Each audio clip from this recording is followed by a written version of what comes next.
गोपालगंज विधानसभा उपचुनाव को लेकर प्रचार का शोर खत्म हो चुका है, जिसको लेकर सारी तैयारी पूरी हो चुकी है। जिला अधिकारी ने बताया कि मतदान सुबह 7 बजे से लेकर शाम 6 बजे तक होगा।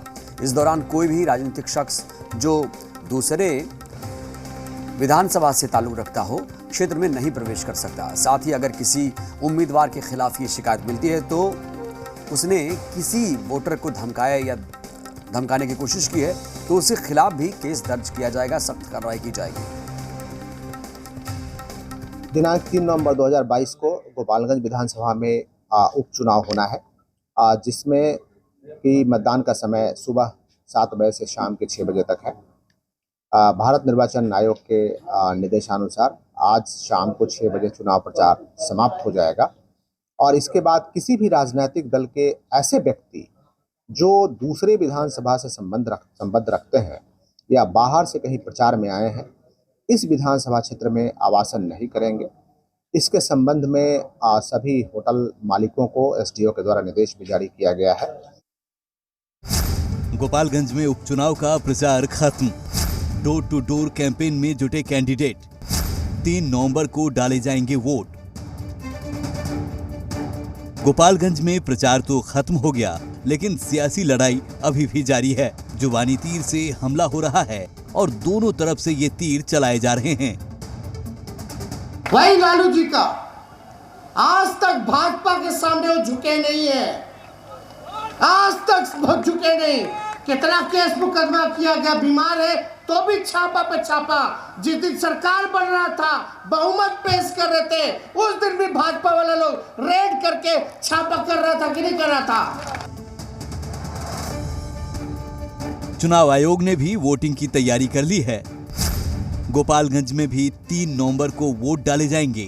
कुल 9 प्रत्याशी मैदान में हैं, जिनमें 2 महिलाएं भी शामिल हैं।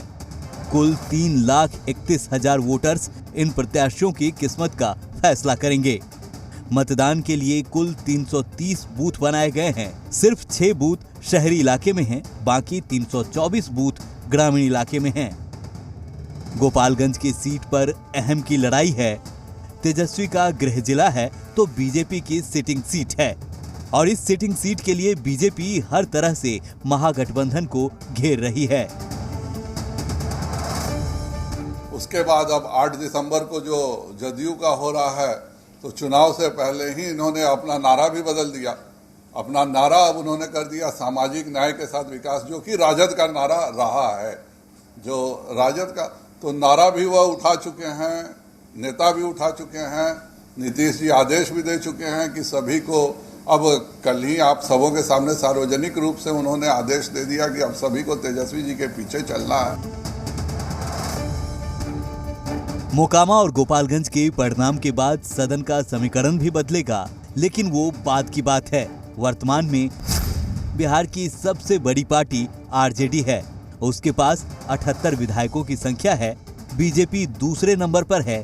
बीजेपी के पास 76 विधायक हैं। जेडीयू के 45 विधायक हैं।